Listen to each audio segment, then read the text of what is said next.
आज यह बड़े सौभाग्य का दिन है कि हम सब ऐसे जगह पर स्थित हैं जहां स्वयं भगवान अपने युगल स्वरूप में श्री राधा रानी के साथ विराजमान हैं। यह विगत 15 दिन से मंदिर प्रबंध समिति के साफ सफाई व्यवस्था में लगी हुई थी। जो आप विस्तार मेले का देख रहे हैं, सुंदर, स्वच्छ और सुरक्षित, क्योंकि सुंदर स्वच्छ के साथ सुरक्षा भी बहुत जरूरी है। तो निश्चय ही आए हुए सभी श्रद्धालुओं का बजरंग दल सेवा में लगा हुआ है, विश्व परिचय लगा है। हम लोग भारतीय जनता पार्टी के भी कार्यकर्ता अपनी सेवाएं भगवान को समर्पित कर रहे हैं और निश्चय ही सभी श्रद्धालु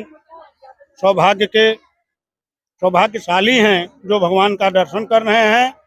हम सभी से निवेदन आपके चैनल के माध्यम से करेंगे कि सभी आएं, सुरक्षित दर्शन करें, मेले का आनंद लें और अपने घर को पधारें।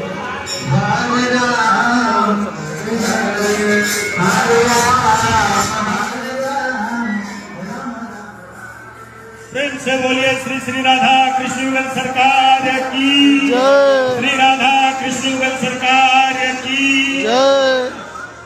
आज इस परम पुनीत पावन अवसर पर आप सभी इस पुण्य क्षण के भागी बन रहे हैं। निश्चय ही यह कृष्ण भाद्रपद अष्टमी कृष्ण पक्ष की द्वापर युग से मनाई जा रही है। जब भगवान का प्राकट्य आज भादव कृष्ण अष्टमी के दिन हुआ था, उसी परंपरा का हम सनातनी निर्वहन करते हुए लगभग आज से 5000 वर्ष पहले भगवान योगेश्वर श्री कृष्ण का प्राकट्योत्सव हुआ था और परंपरा को हम सनातनी आज भी उसी भाव से मनाते हैं।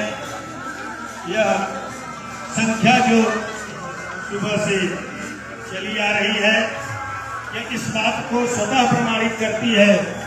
आज भी एक एक सनातनी जहां अपने नजदीकी देवालय शिवालय मंदिर में पहुंचकर अपने श्रद्धा सुमन अपनी श्रद्धा भगवान को अर्पित कर अपने सुखी जीवन के लिए भगवान योगेश्वर श्री कृष्ण से आशीर्वाद प्राप्त कर रहे हैं। आप सभी निश्चय ही पुण्यशाली हैं जो इस पावन अवसर पर यहाँ राधा कृष्ण युगल सरकार की युगल छवि का अपने नयनों से दर्शन कर अपने हृदय में आत्मसात कर रहे हैं। स्वच्छ भगवान ने कहा कि निर्मल मन जन सो मोहि पावा मोहि कपट छल छिद्र भावा। आपके पास हो सकता नारियल न हो, चुनरी न हो, प्रसाद न हो, लेकिन अगर आपका मन साफ है, स्वच्छ हृदय स्वच्छ मन से साफ मन से आप भगवान की नयनाभिराम युगल छवि का केवल दर्शन कर हृदय से प्रणाम करें, वही आपके लिए बहुत है। भगवान कहते हैं कि नाहं वसामि वैकुंठं नाहं वसामि योगिनां हृदये मद्भक्तां गायन्ति तत्र तिष्ठन्ति नारद। एक बार नारद जी ने भगवान से पूछा, भगवान आप रहते कहाँ? मंदिर में रहते हैं, वैकुंठ में रहते हैं, कहाँ रहते? क्षीर सागर में रहते हैं। तो भगवान ने कहा कि नारद नाहं वसामि वैकुंठं नाहं वसामि योगिनां हृदय। न मैं योगियों के हृदय में निवास करता हूँ, न मैं वैकुंठ में निवास करता हूँ। कहे चतुर्भुजधारी, फिर आप निवास कहाँ करते हैं? बोले मद्भक्तां गायन्ति तत्र तिष्ठन्ति नारद। वे नारद, जहाँ मेरे भक्त अपने हृदय से हमारे नाम का संकीर्तन करते हैं, वहाँ मैं निवास करता हूँ।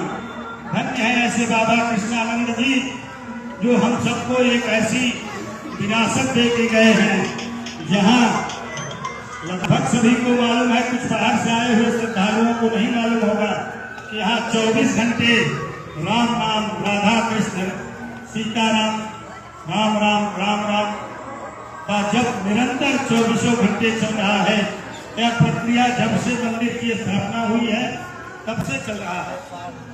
लगभग हमारे रमाकांत पांडे जी ने बताया कि 60 साल के ऊपर हो गया जो अनवरत यहाँ राम नाम और राधा कृष्ण नाम का संकीर्तन होता रहता है। तो आप समझिए अगर आप अपने घर में एक दिन 24 घंटे भगवान का संकीर्तन करते हैं तो आप कितना भाव विलित होते हैं कि आज मैंने 24 घंटे का अखंड कीर्तन का पाठ कराया, जिससे ही भगवान की कृपा होगी, भगवान यहाँ वास कर रहे होंगे। और जिस मंदिर में स्वयं भगवान विराज रहे हों वहाँ पे 24 घंटे संकीर्तन होती है। बशर्ते 9-10 बजे के बाद ध्वन विस्तारक यंत्र का प्रयोग बंद कर दिया जाता है, जिससे किसी को सुविधा न हो। और नाम संकीर्तन मंदिर के अंदर ही मंदिर में रहने वाले पुजारियों और सेवकों द्वारा निरंतर चलता रहता है, जिसमें हम सभी भी भक्त समय समय पर सम्मिलित होकर भगवान के दर्शन करवाते हैं, दर्शन प्राप्त करते हैं, उनका आशीर्वाद लेते हैं। तो आप सभी निश्चय ही भाग्यशाली हैं